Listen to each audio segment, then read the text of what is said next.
time for the game that everyone wants to win, no one can afford to lose. Michigan, Ohio State, the 50th meeting between these two as ranked opponents. Of course, the Wolverines leading the charge both historically and as of late. They've won 4 straight. Sherrone Moore looking at some history we'll talk about in a minute. Of course, Ohio State a perfect 15-0 dating back to last year's loss. We know the pressure that Ryan Day has faced since that moment.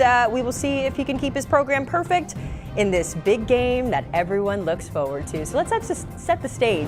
And to do so, we welcome in the 24/7 sports reporters of Dave Biddle covering Ohio State and Sam Webb tackling Michigan. I'm sure you guys have seen a lot of this rivalry over the years, but let's start with the #1 team in the country, guys. The Buckeyes have rattled off 15 straight since losing to that team up north last year. There's always an eye on Ryan Day here, Dave. Last year, the fire the coach chants were very loud.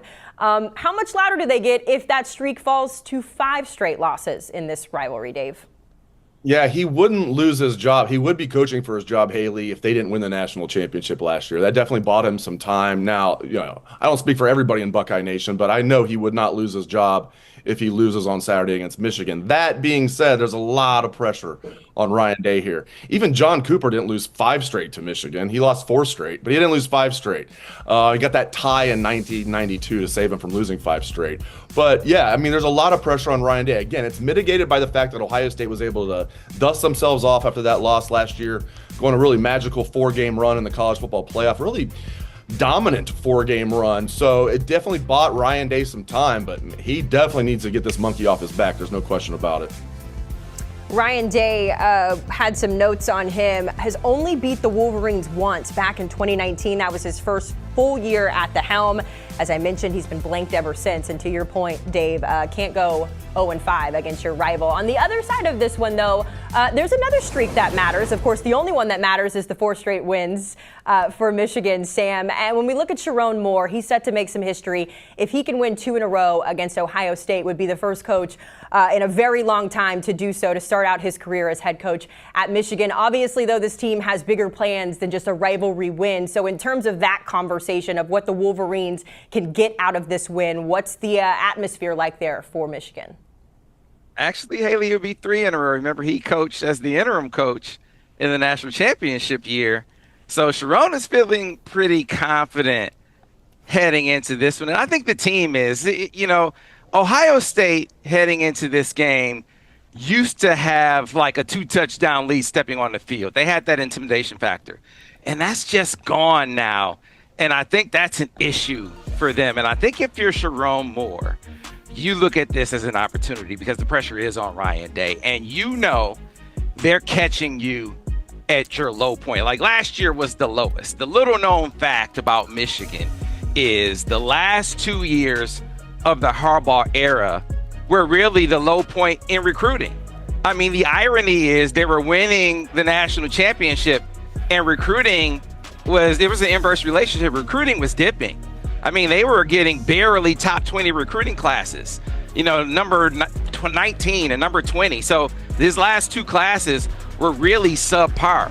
Those are the classes that are really on the field right now for Sherrone Moore. So you're like, hey, I got like 6 freshmen playing on offense, a freshman quarterback. I won last year with an offense that couldn't throw the football across the street. So if he doesn't get me now, he's definitely not going to get me later. I'm playing with house money. So this is an opportunity for Sherrone Moore to really hit him when he's at his lowest, because when he goes down the line, that's when he's going to be at the high point. Lloyd Carr, the last head coach to win his first 2 starts against Ohio State, factoring in that championship that Sherrone Moore coached against. He's already hit that point, but either way, going to be a big one if he can get it done. We also know, though, fellas, it's week 14, so the injury bug has happened. It has affected both of these teams, maybe one more than the other here, as you've got a couple of sidelines, or a couple superstars sidelined, that is. So, Dave, we'll start with you first. When it comes to those Ohio State injuries, partner that with some wintry weather and some freezing conditions. How much of a challenge will this be for Ohio State? A big challenge. It was going to be a big challenge regardless, going up to the big house and playing against this defense. This will be the best team Ohio State's faced all year. I mean, Texas was supposed to be really good. Maybe Texas would be barely favored over Michigan on a neutral field. I would take Michigan on a neutral field. So, Yeah, it would be tough regardless, and this just adds to it tenfold. Now, I do think Jeremiah Smith. I had a couple of sources that I really trust, two sources that I really trust earlier this week on Monday, and I put this out there on 24/7 Sports that Jeremiah Smith is going to play. Now, how effective will he be? We'll find out. He's like one shot away from not being able to play because he's definitely banged up. Definitely banged up. I've heard quad, I've heard lower back, perhaps both. But he is going to play, my sources tell me. Ryan Day kind of backed that up this week when he was asked about it. He was coy about it, but kind of backed that up. Carnell Tate's more mysterious to me. It went from, he's dressed against Purdue, could have played, and then goes from could have played against Purdue to definitely out the next 2 games. So he's missed 3 straight games. Again, I have sources telling me Carnell Tate is expected to play. My take on that is he probably will play. He'll probably suit up and play, but he'll be on a pitch count. Whereas Jeremiah Smith will not be on a pitch count, but he, as long as he stays somewhat healthy, he might be 85% healthy. But Ohio State will take that. Overall, this deep into the season, Ohio State's a pretty healthy football team. They're very healthy on the defensive side of the ball. Lorenzo Styles Jr., I think, might miss this game. He's the one exception to that rule. So we'll see. I think overall, Ohio State's in pretty good shape health-wise, but it's certainly sounded alarm bells in Columbus here the last couple of weeks with those 2 studs being on the shelf. But we'll see what happens. I mean, Michigan's dealing with their own injuries. I know Sam's going to get into that. Every football team on planet Earth is dealing with injuries to key players late in November. So overall, I think Ohio State's in good shape. I expect both of those wide receivers will play. Most explosive player on offense, Justice Haynes, has been out since the Michigan State game. And then his partner in crime in the offensive backfield, Jordan Marshall, got injured in the Northwestern game and obviously sat out the Maryland game just a week ago. Now, they said he could have played. So they are expecting him to be ready to go for Ohio State. All signs point to that. But Max Bredesen, the fullback for Michigan, got hurt in that game. Had a press conference last night. He's clearly banged up, but anyone who knows Max expects that unless he has a limb falling off, he is going to be on that football field. So you can expect to see Max Bredesen out there. Defensive captain Ernest Hausman, Max Bredesen out there. Defensive captain Ernest Hausman missed the game, didn't travel. They said it wasn't injury related, been working through something, but he's been practicing, off the field, been practicing all week. So odds are we see him, but they've been kind of, haven't been too revealing as to what the expectations are there. So remains to be seen. So there are some ifs, ands, and buts there as far as Michigan is concerned with some really significant players, but most of the guys that are in question are expected to be on the field for him on Saturday. Always got to keep that information close to your chest, guys. Can't give it out early so the opposition won't know. I will add in there that Saturday's weather forecast, a balmy 31 degrees, light afternoon snow, 64% precipitation, and a slight wind. So it's going to be perfect weather for some of the folks up there who enjoy football. Just one of the many storylines we're following. Of course, one of the biggest storylines for both of these teams has been the 2 young quarterbacks behind center. Of course, Julian Sayin, Bryce Underwood. I'm excited to see what these 2 look like going head to head, but also curious, and Sam, I'll start with you, how much of their legacy will be impacted in this big game? We know Bryce Underwood was paid a lot of money to stay in Michigan. How much will his legacy be impacted in this game? It's the beginning of it. I mean, certainly you can get it started off on a high note if you win your very first outing against the Buckeyes, right? So I think for Bryce, he is very much motivated by doing something that hasn't been done before. So to be the first guy from Michigan to go out against the Buckeyes and win your first one, in Ohio State coming in for the first time in 52 years as the top-ranked team. I mean, he is motivated by that. That means something to him. But I also think that he is very mature in understanding that he can't make it about him. That is the recipe for going out and getting your team beat.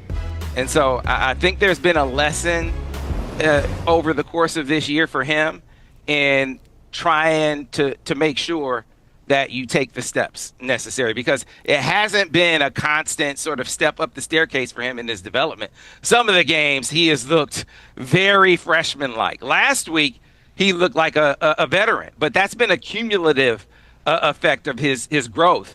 And so I think this game will be about, hey, taking what the defense gives you, not trying to do too much. And if the end result is a victory, great. It will be a great legacy starter, but I don't think that will be the motivation for him. Hey, this is my legacy. I'm going to try to do something that hasn't been done before. If that's the result, great, but I don't think it'll be what drives him in the game as he goes out there. I agree. I think this is bigger for Julian Sans's legacy than Bryce Underwood. Bryce will have 2 more games after this one at least. Julian probably only 1. I look at, like, at first I thought there's no way he's going to be 3 and done, right? He's not a very tall quarterback. I look at mock drafts now for the next draft, 2027. A lot of people have Julian Saint as the #1 overall pick. So this will probably be his one and only chance to go to Ann Arbor. His team's favored by 10.5 points. So if you're Bryce Underwood, you're a true freshman, your team's a 10.5 point underdog, not as much pressure on you. There's more pressure on Julian Saint here. I've been very impressed with him. Both young men have been impressed with their poise. So you think about a true freshman quarterback and a redshirt freshman, you wonder, is the moment going to look too big from them?